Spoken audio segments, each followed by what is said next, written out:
Hello, I'm Diane Young, CEO and co-founder of The Drum. Diversity and inclusivity have moved right up the agenda in 2020, but have marketers been able to embrace addressing the specific needs and the huge spending power of people with disabilities? Martin Sibley thought not, and in April 2020 founded an agency called Purple Goat, with the aim of providing marketing services to help brands reach disabled people. I asked Martin to talk to me about some of the challenges and opportunities.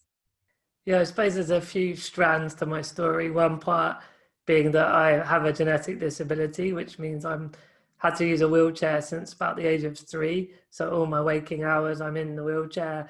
I have a care team that support with all the sort of day-to-day living. And so I think it's good to make that point straight off the bat that it's not defined me. And I've always had a very sort of positive get-going attitude, but it's a pretty big part of life and it's shaped lots of my experiences, as you can imagine. I went on to study economics and marketing at uni. I then did 5 years at the disability charity Scope, predominantly a fundraising role.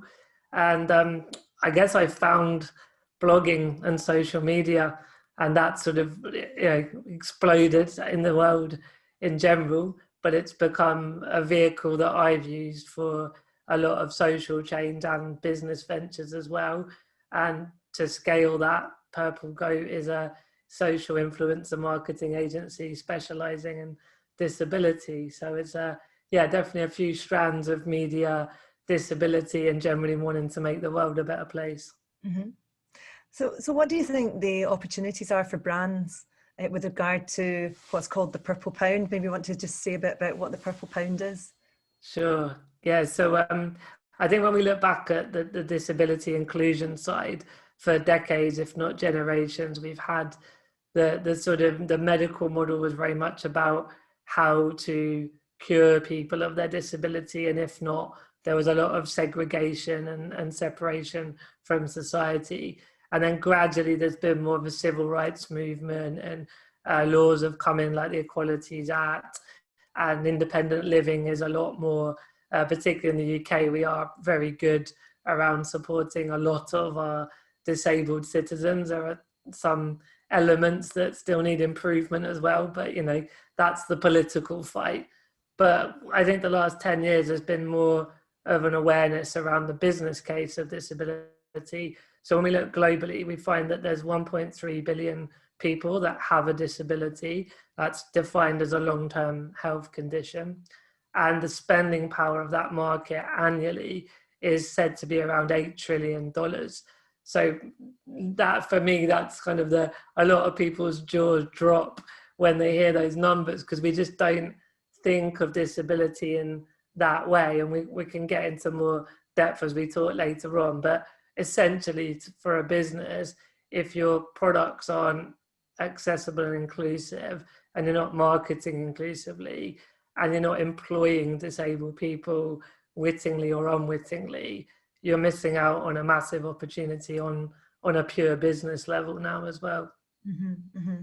I mean, that's incredible, isn't it? What a big opportunity. Why the colour purple? What's the significance of that? It's one of those different stories and views on where it came from. One I heard, it's definitely from a political movement place, and in particular after the 2008 crash, there was a lot of protest and march from people that had their benefits cut. And there was a particular march around 2010, I think it was, called The Hardest Hit. And that website and that basically the brand colours were purple for this movement. And then it's evolved from that to become synonymous with the spending power. So it's sort of moved from political protest to an empowering narrative of spending power. Yeah. So of the $8 trillion, how much of that is relating to sort of bespoke products and services for people with disabilities, and how much is simply just like better marketing of universal products? Yeah, I haven't got an exact statistic of the breakdown, but the simple answer is both, because the way that the 8 trillion is worked out, and by the way, in the UK, where I live, it's around 250 billion a year. So we can actually drill into the UK specific, and the government have done lots of research around that. So there is lots of data and information out there, and they take that as a household with one or more disabled people living in it. So that spending power is the weekly shop, and it is the internet broadband provider. But like with myself having a wheelchair, and in the past I've had an electric bed, so I'm more comfortable at night, that would also be part of the calculation. So I think there's an area around assistive technology, mobility, independent living, but there's also a lot around just those everyday products and services as well. Mm-hmm. When we talked before, Martin, you'd actually described to me just a project you were doing with a supermarket with regard to, you know, the top shelf products. And we all know there's a huge amount of science goes into, you know, where products are placed in supermarkets, and, you know, how that impacts on what people buy. So what was the issue that you were trying to tackle there? Yeah, so the sort of solutions are in motion, shall we say, but the problem is that, again, my very personal lived experience of being a wheelchair user is things up high, I simply can't reach them. And yes, there are times I may be with my fiance or family or friends or a care assistant, but, you know, there are times that I would want to go on my own. And so the problem we're trying to solve is, if we know there's 1.2 million wheelchair users in the UK, and from the brand perspective, what if more or all of those 1.2 million wheelchair users could reach all of the shelves and the different products? It would be a much better customer experience and a lot more opportunity to spend money on certain things. So yeah, you sort of start to look at playing around with the store layout, but I guess there is an awareness that it has to be inclusion, and so it's not to make it perfect for wheelchair users, shouldn't make it horrible for other customers. But I know when you and I touched on some of the sort of future tech that is all on the horizon, I think there's some quite exciting solutions around the corner, to be honest. Yeah, yeah. So, I mean, why, you've described the breadth and the size of the opportunity. Why aren't brands champing at the bit to address this market, do you think? I've got some thoughts, but I'm also sometimes wondering myself why, because as an economist, when I studied economics and all that background, it just seems a no-brainer. But I think in terms of there is a resistance, and the more I've dug deeper into where that resistance comes from, I think the first one is just not being aware at all that there is this underserved community, this vast underserved community. But then I think there's been a lot more representation in the media the last 10 years. There are initiatives like the Valuable 500 that are putting disability more on the agenda in businesses. So that sort of "we didn't know about it" excuse is not as true now. So the next part of it is the fear. And I think it's, you know, we all know when we run a marketing campaign, there are so many variables and you're not quite sure if everyone's going to resonate with it and all that kind of stuff. But I think there's this fear that if you talk about disability and then it's not received in the right way, particularly by disabled people, you're going to have a PR disaster. And I think that's another reason, is around that fear and that perceived risk there as well. Mm-hmm, mm-hmm. What do you think the specific pitfalls are for a brand that wants to address the market? What should they be, you know, really thinking very carefully about before they make a start? Well, I mean, the basic answer is to have the market speaking, like do the research, get the insights. So whether it's, you know, the quantitative surveys and questionnaires, or it's the qualitative focus groups, mystery shopping, user experience, the absolute best way is to speak to wheelchair users, speak to people with a visual impairment, speak to people with hearing impairment, and et cetera, and ask them, what are your needs and wants? I remember when I did my master's, day one of marketing was understand your audience's needs and wants, and then go about creating propositions that satisfy that. So I think, as I talked about earlier with the medical model and segregation, and some of the more older school charity models with particularly disability charities, then that disabled people were not at the center of leading our own future and having a say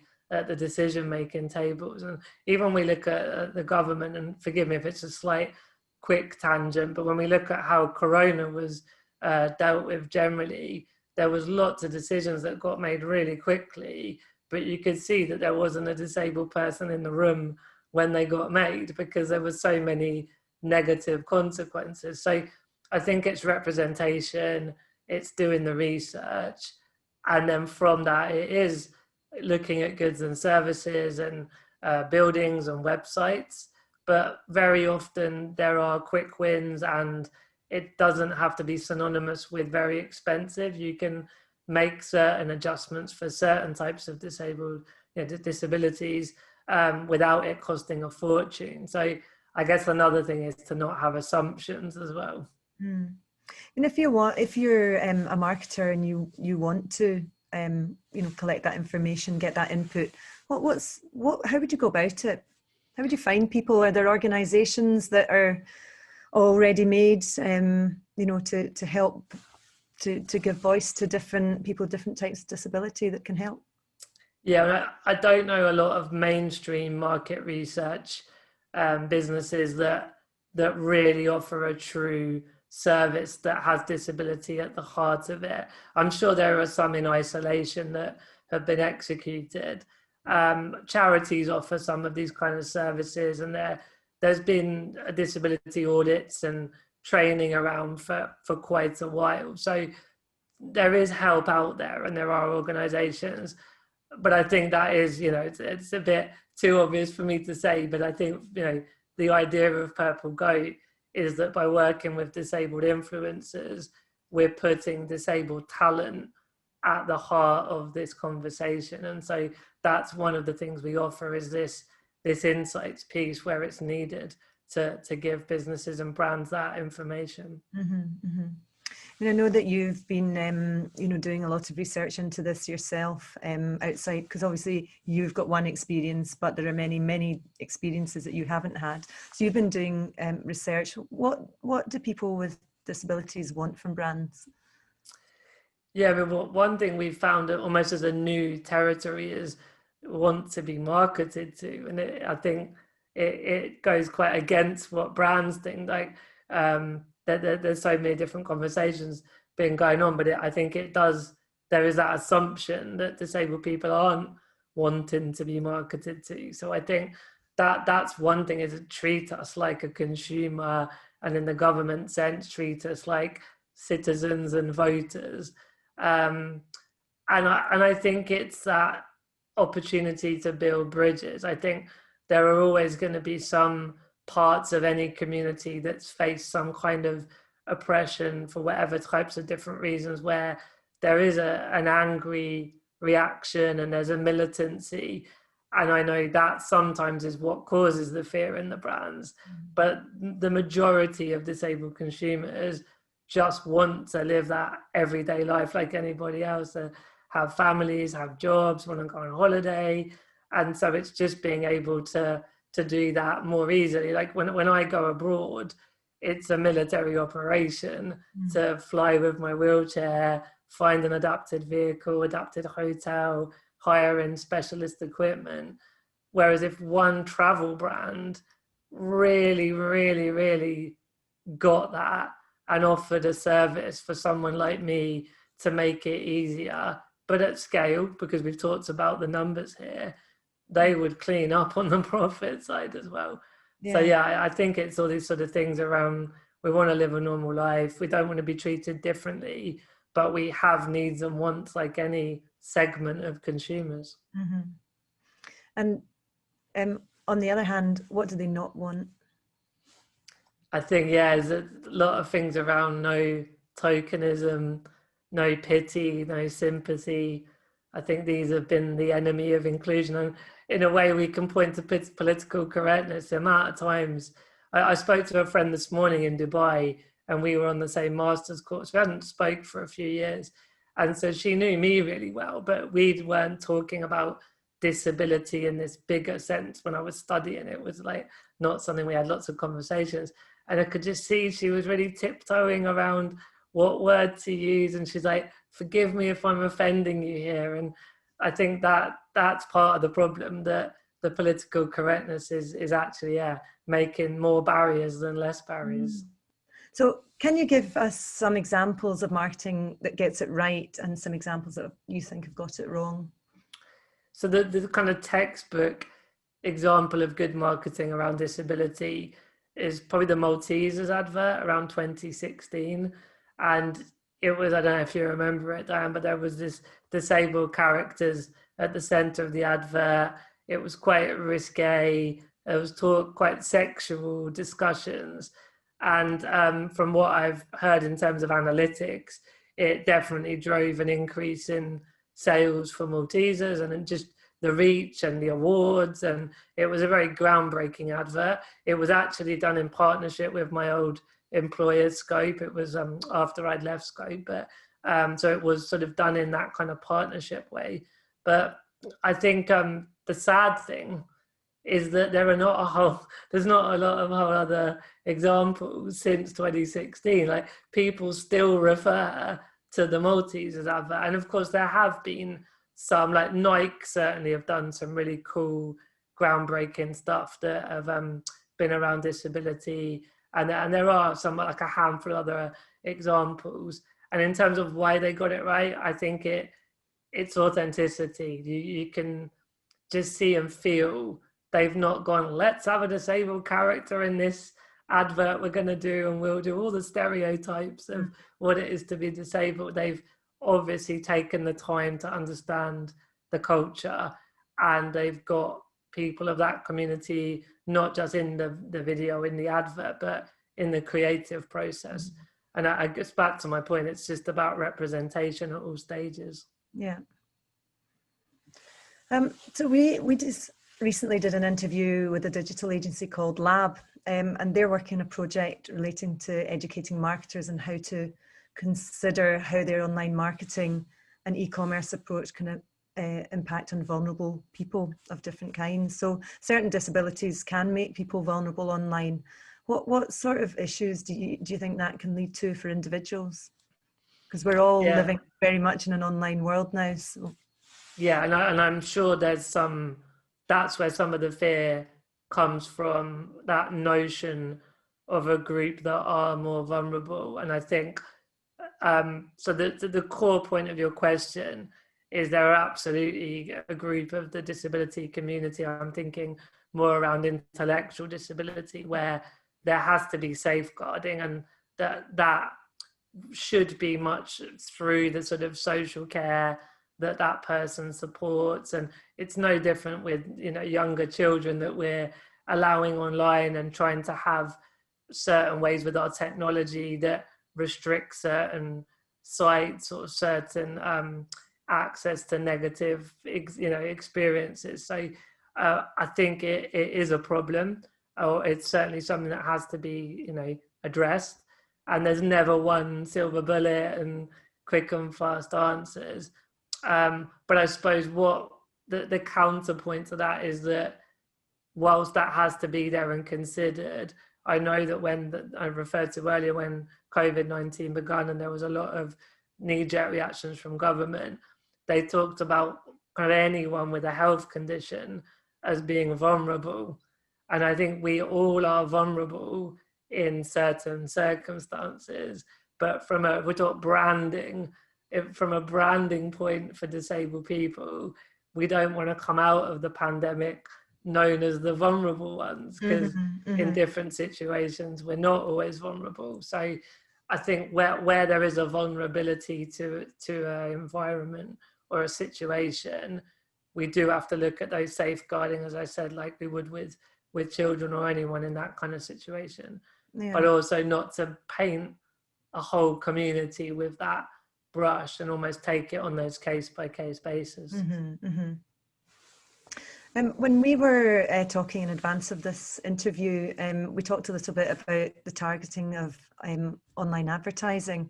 and how that experience is different for people with disabilities. Can you talk to us about that a bit and explain, what the situation is? Yeah, so as a marketing agency, influencer predominantly focused around influencer marketing. There's a lot of performance marketing, a lot of analytics, and of course we use social media, paid media as part of some of our marketing mix. And so what we found is when we use Instagram and Facebook in particular, that they're not allowed to hold information on someone's disability. And actually, I know a little bit more about this since we last spoke, because I randomly was connected with the head of accessibility at Facebook and explained this issue to him. And who knows whether we're going to find some answer, but fingers crossed we do. But yeah, so the issue is because Facebook isn't allowed to hold information like that I'm a wheelchair user or someone is deaf or someone is blind. From a marketing perspective, if I've got the latest wheelchair, working with a brand with this awesome new wheelchair and it can go on beaches and it can go off-road, I know a lot of wheelchair users want to know about that, but it's really hard to target that segment of the disability community with the assets and the message and the content that we've created. So it's certainly a challenge of how we overcome that, but it certainly is dressed up around the fact that there are laws, particularly in the States, that are around protecting the information to do with people's health. Yeah. So I suppose we're just going to have to get a bit creative in our solutions. I mean, what's your view on that? Just from a personal point of view, would you feel comfortable sharing health information to help you buy things better? Yeah, I said to the guy at Facebook, let's be honest, I'm a marketer. So there's obviously, through what we're doing at Purple Go, it makes sense we would want that data. Like data is as powerful as content. As an individual, I think it's somewhere in the middle. I think it's back to your point about the potential of if it could be abused. I don't quite know what that abuse would even look like, but it is just that it's just not something we've all had in the past, where you would do a marketing campaign to a segment of the disability community. And I think we are in a new territory, and so we're all, I think my role actually is building bridges and having conversations. So it's not binary that it's this or this. It's that empathy and compassion for all sides to find that answer. But yeah, to be really honest, I would obviously be worried how my data would be used. And that's something that's going on at the moment, disabled or not, isn't it? This kind of how the big tech companies use our data is quite a hot topic anyway. It is, yeah. I think we all feel similarly vulnerable in that sense. Yeah. What are the most useful ways do you think that tech is going to help disabled people have a better experience as purchasers and consumers of goods and services? I mean, I suppose the first part of the answer is how it already has helped. I've had, as I said, I had a wheelchair since I was 3 that is a power chair, but they've become amazing over the sort of 30 odd years since I got my first one. So that is tech, and that bit of tech gets me, not just around the house, but I'm an avid traveler, so it's got me literally pretty much around the world. And then I had to give up driving the last year because I got a bit weaker physically, but I was able to drive my own vehicle from my wheelchair with my hands. So that sort of tech is pretty, out there and very assistive. And I have something called a hoist that lifts me in and out of the wheelchair, so other people aren't physically having to lift me and hurt their back.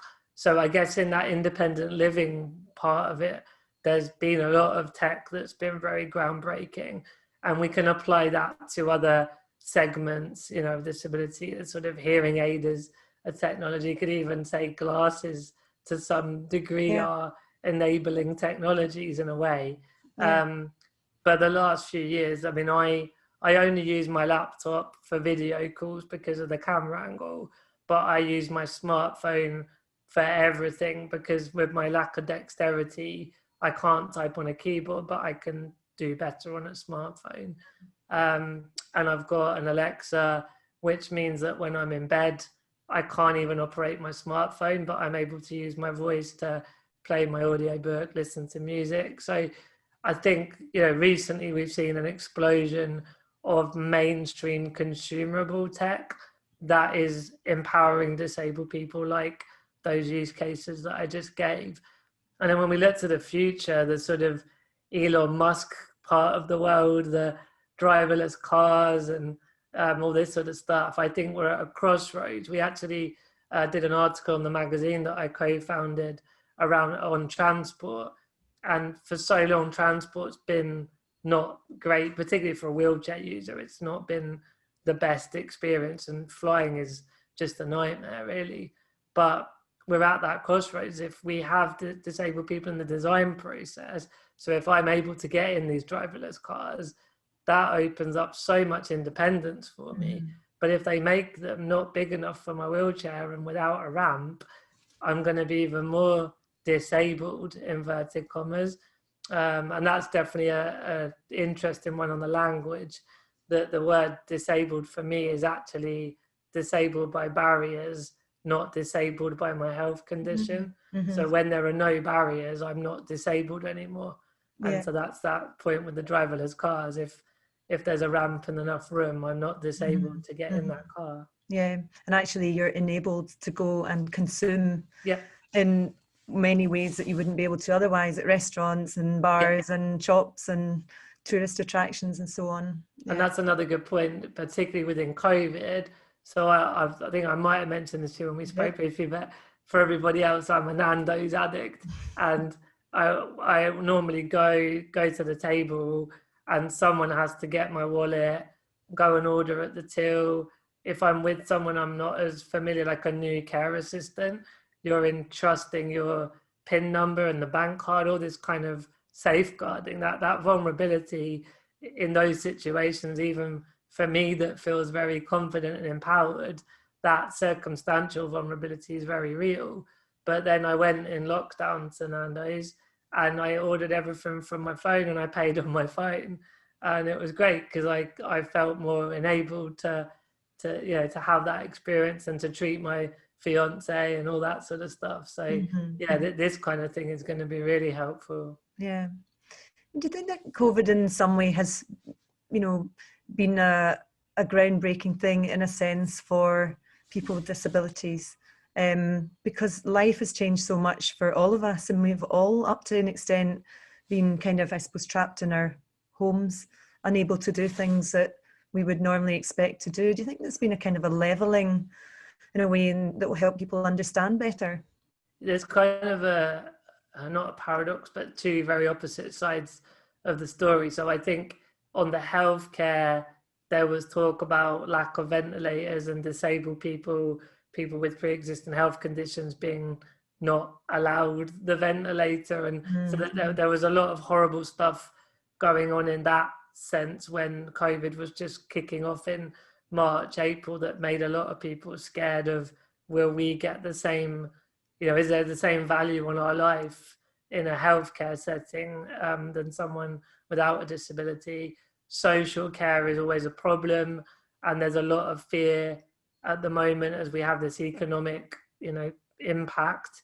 Will there be sort of cuts again, like after the financial crash? So there are concerns because of COVID, and even just the pure death rate. I mean, the fact more people with pre-existing health conditions have died of COVID means that it's more disabled people die of COVID. So that bit is definitely not good. But I think, yes, as you've said, there are a lot of people for different reasons with different disabilities that, for periods of the year are more preferring or have to be at home. So to have home education, home working, home entertainment, it definitely has been a level playing field. And I think the home working is a big one, because as I talked about the value and the talent pool, the more mainstream businesses are now working remotely, it opens up massive opportunities to untapping this disabled talent pool. Yeah. Yeah, that's a really interesting thought. I also, there was something in the news, I think at the weekend, about, you know, special measures for different things. And one of the things was potentially for people over 45 would be subject to different restrictions from other people. And I come into that age bracket, and suddenly I thought, well, why am I being singled out, that I'm not allowed to go out, you know, as much as other people? It was a real eye opener in a way as to what it feels like to be kind of singled out. Yeah, for, definitely. you know, to be, you know, have a lesser experience of life than other people's. Yeah. You know, so I think it does, you know, perhaps people will have more empathy. I think that's the key part of, because I mean, we're talking about disability predominantly here, but I'm so in support of Black Lives Matter and Me Too and all the other social movements that have been more, you know, prevalent the last few years. And I think that someone said to me that if sort of the tide rises, all boats rise. And I think there is this raising of empathy and compassion in society, and that in the end, that's what it is. Like, whether it's all the different diversity strands, it's actually just having that moment to be in someone else's shoes, and the solutions often follow quite easily. Yeah. You've now become a leading influencer, advocating for people with disabilities. What does that involve for you on a day-to-day basis? I ask myself that every day. It's like, what is this fluffy? What does this fluffy word influencer really mean?